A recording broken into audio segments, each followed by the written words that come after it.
everybody, this is Lisa, Job Coach Germany, and I say hi. So something is really strange. I can see that something is dark here. Okay, I hope you can see me and I hope Facebook can see me as well.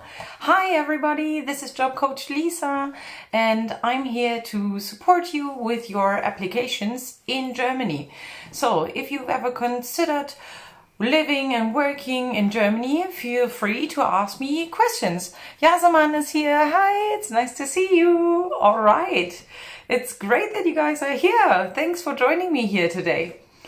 Well, so there are actually two things that I wanted to address today that kind of came up this week when I was talking to clients of mine. And Vince is here as well. Hi, thank you guys for joining me and welcome. So the first thing that one of the potential candidates who wants to live and work in Germany contacted me and asked me how the actual application process looks like, and that he finds it very difficult compared to applying for a job in America. So why is that like that? He has the feeling that in Germany and in Europe in general, we don't network as much as they do in the United States. And yes, that might be the case. It also depends, obviously, in what kind of industry you're working. And if you are working in a specific field, let's say you're a neuroscientist and you're working in the biology field, obviously, you probably know who those experts are in your field, and then it's very easy for you to get in touch with those people and talk to them, just simply trying to address them. Either you do that because you already have their phone number or you have their email address, or you simply try to contact them via LinkedIn. And Okelly is here as well. Hi. Thank you very much for joining me here. So, and obviously, sometimes there is this huge obstacle and we are very afraid of contacting those experts in our field.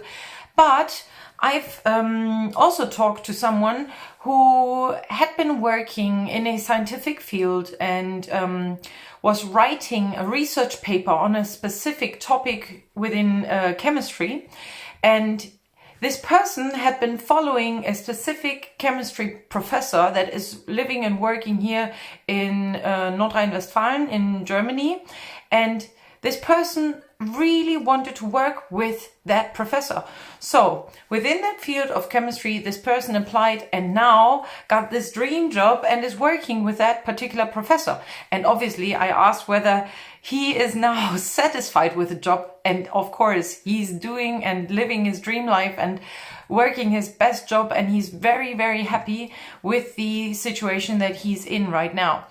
But obviously, if you consider moving from the United States to Germany, or from India to Germany, or from the Philippines to Germany, or somewhere in Germany, or somewhere in Europe, you could also go to Austria or Switzerland. However, that might be a little bit different from what you've experienced in your country and how it actually feels like applying there and networking in your country. So, whereas let's stick with the example from the United States. There, it's very typical that you talk to your colleagues and you have a network and you're talking to other people that might be working in a different company, but in the same field. And it's very typical to, if you want to upgrade and climb the corporate ladder upwards, then you are talking to people that are working in your field, but maybe in a different company, and then you switch over and over again. And that is something that I've actually realized when I was still working in the UK. It was typical to change the job in order to get a higher position, because that obviously shows that you have flexibility, that you're dynamic, that you can adjust to a new work environment, and that you can actually adjust to being with a different team. And then you stay with that new company for several years, and then after that you might want to go back to your previous employer or completely a different company. And that all yeah, it basically counts into your bucket of work experience, right? And that is something that is very important abroad, and Germany is getting there slowly. So typically with the generation of my parents, and obviously older, the goal was getting a permanent position and staying with that company for 40, 50 years. Basically, the best thing would be to stay with that company once you get out of school. You get out of school, you apply for a job, you stay with that company, and you never have to think and worry about applications anymore. And you simply show your loyalty to that employer. And this is working out quite okay for the people in the generation of my parents. But nowadays, with us, with our generation, and even people that are younger and just starting out after school, it is a lot different, because people are more flexible.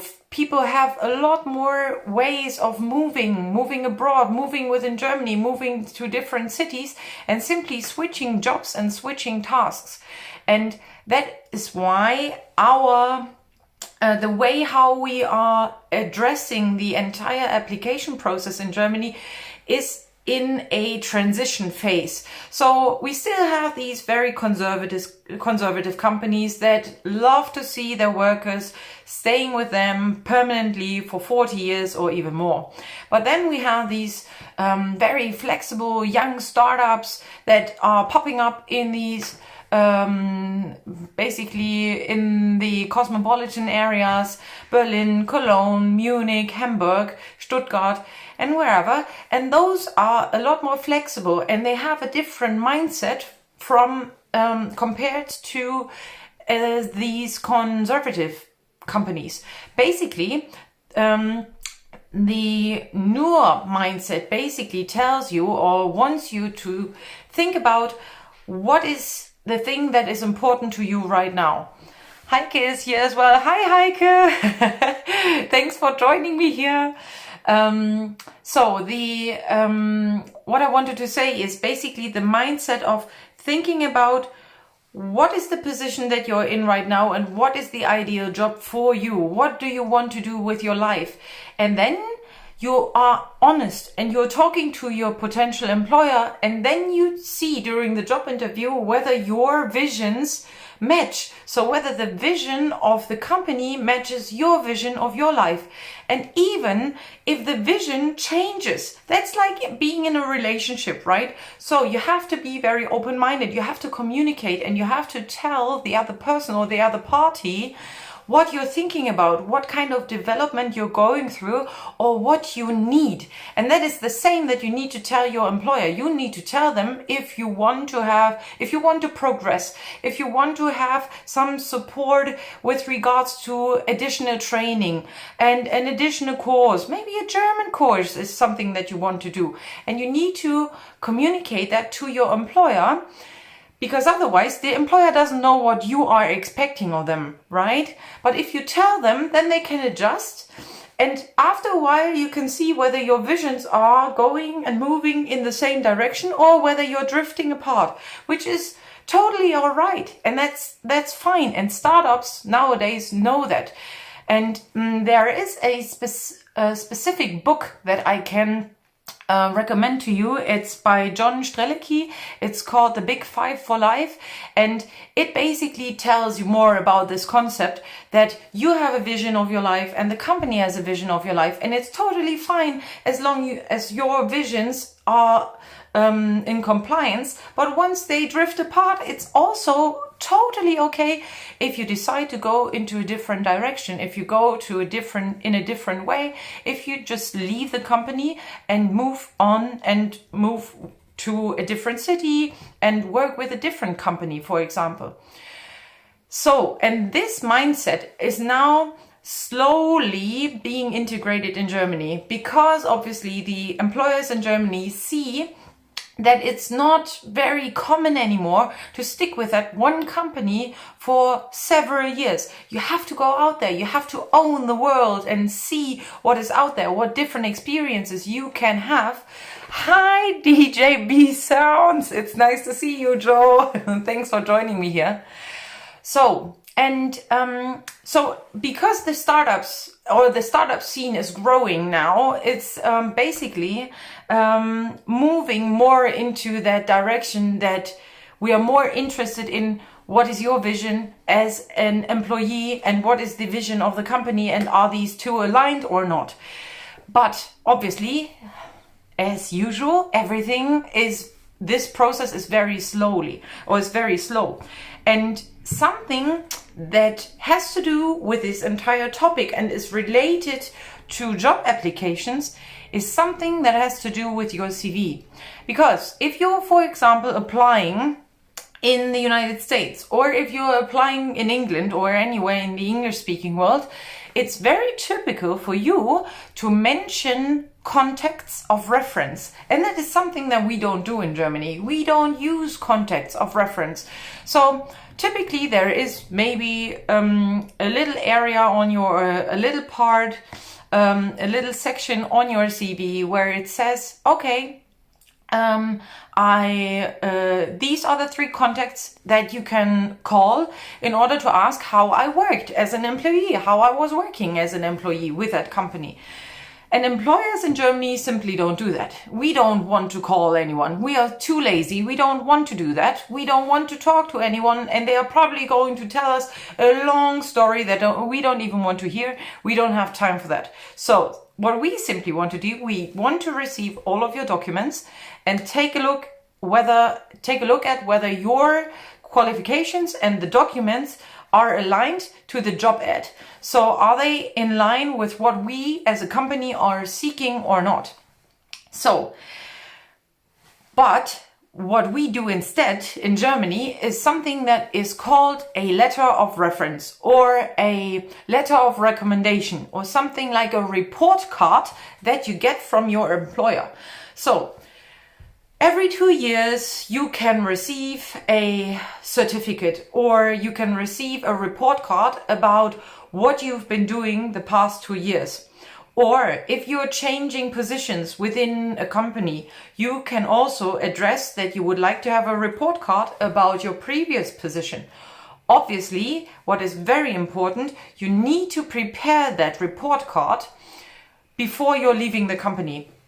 And sometimes the HR people or your manager is just simply too annoyed with, first of all, you leaving, or on the other hand, he or she simply doesn't want to prepare the report card.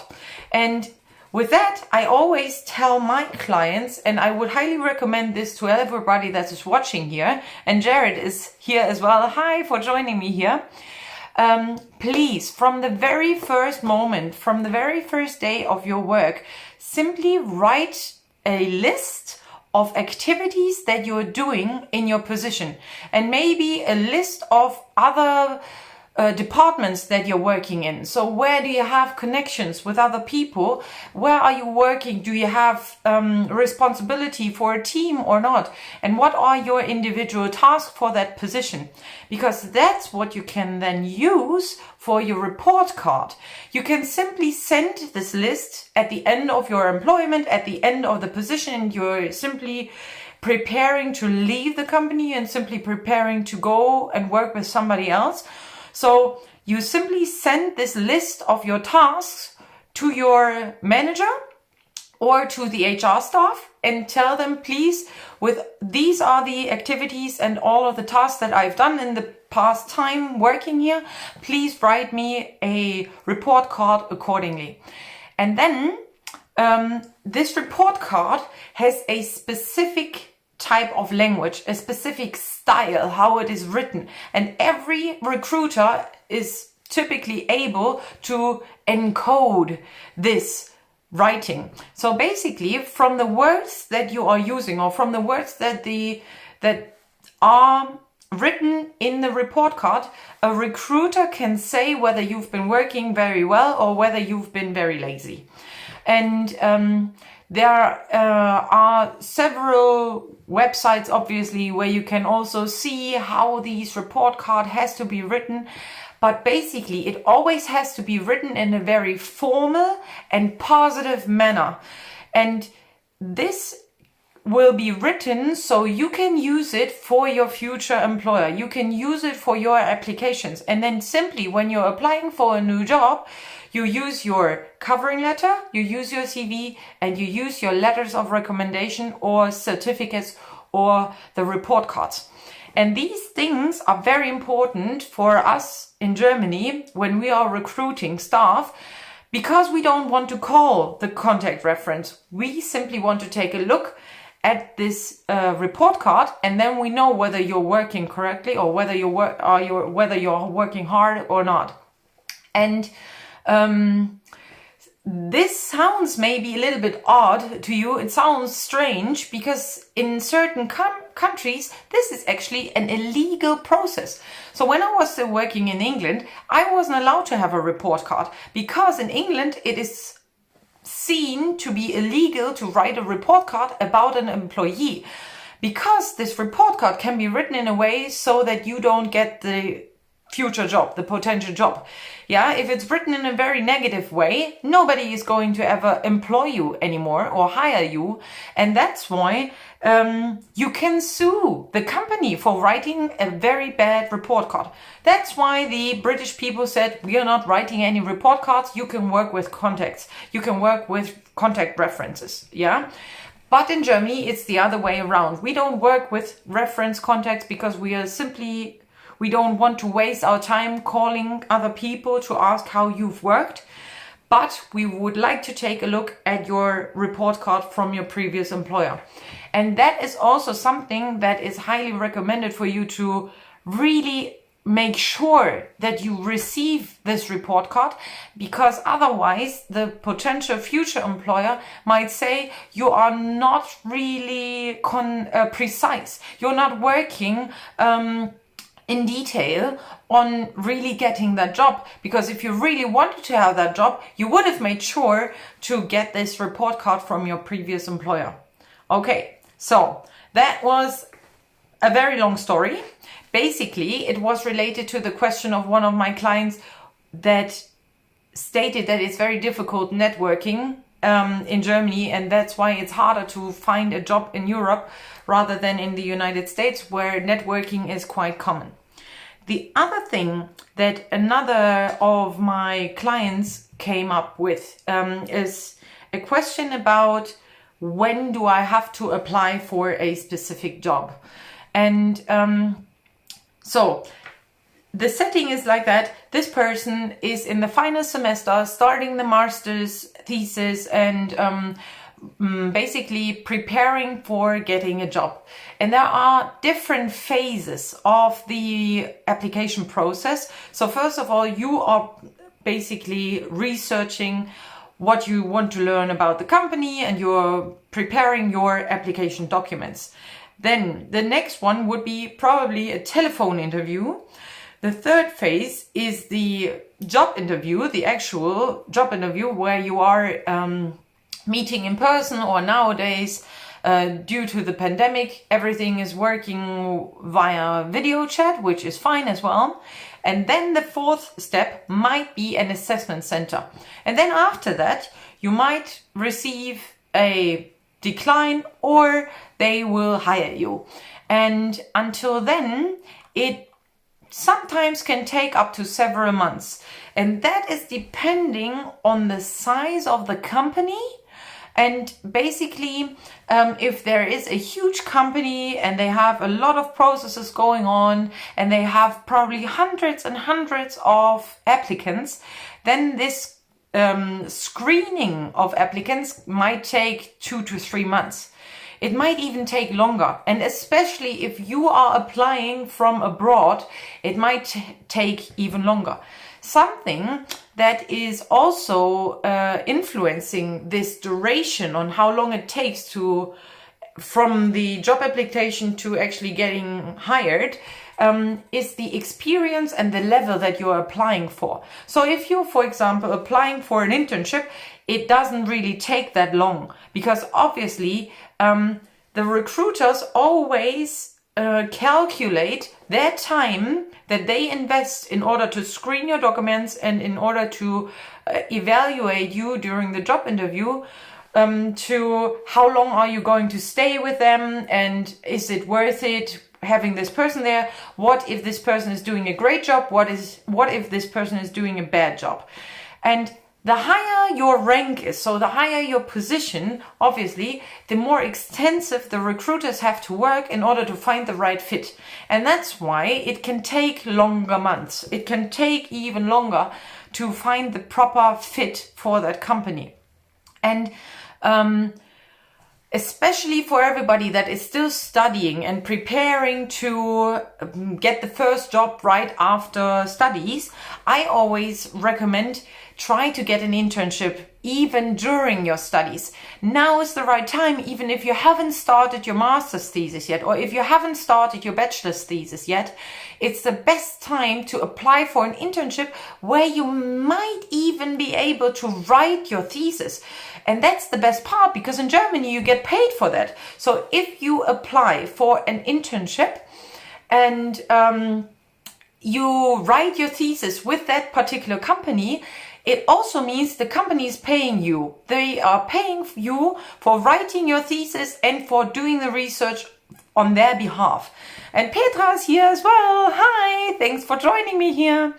So basically, when you're thinking about applying for a job right after your studies, then do it right away, even during your studies, and try to get an internship right there and then, even if you are still not ready, even if you haven't defended your thesis, if you haven't sent or if you haven't finished your thesis yet, it still is a very great opportunity to start with an internship beforehand, because it actually means for you that you already are in that company and you can see how the processes are working. How is the company working? You are inside. You know now a lot more where the vacancies might be, compared to a person that is applying from outside, who has just been sitting in the dormitory and writing the thesis, right? So think about that. Think about applying for a job even before you've finished your degree.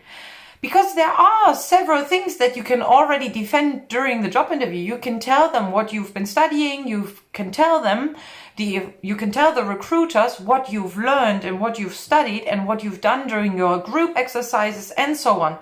And then you get the internship, and during that period of your internship, whether it's 3 months, whether it's 2 months, whether it's 6 months, it also helps you to get a feeling for how the company works. It gives you the feeling whether you like working in an environment like that company or whether you don't like it, and then you simply move on. But it also already shows that you have some work experience.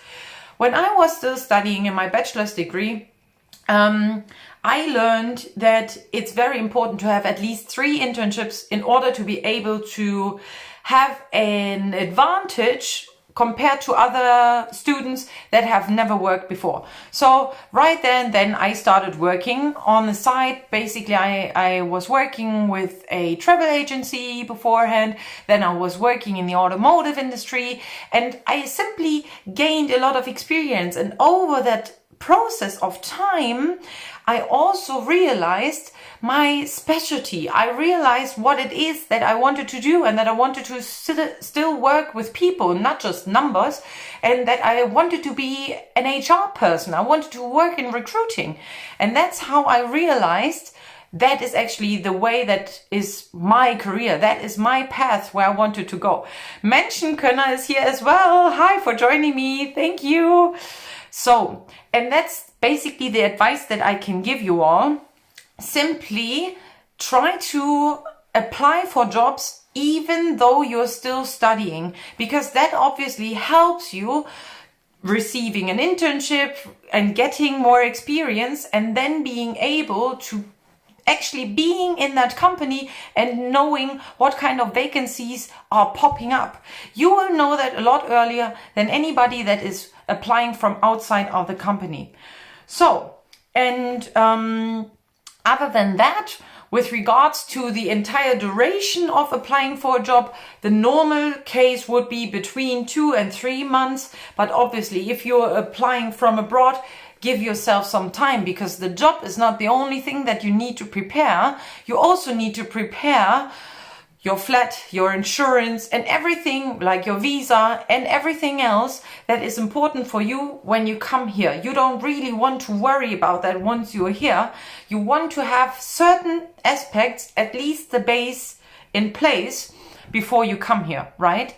So that's basically everything that I wanted to share with you guys today, and I thank you very much for joining me here on Facebook and joining me here on Instagram, and obviously thanks to the clients who asked these questions that are very helpful for you all to know as well. So now I would just simply take a look whether anybody was asking a question. Didn't see anything. Oh, there is one comment. Okay. Okay, and Jeff says, your presentation of information is excellent. Brilliant. Thank you so much, Jeff. That's really kind of you to say. So, if you have any questions with regards to the job application process in Germany, simply feel free to contact me or write a comment. I'm here and I will be talking to you again next week on Wednesday. Bye! Have a wonderful week, you guys.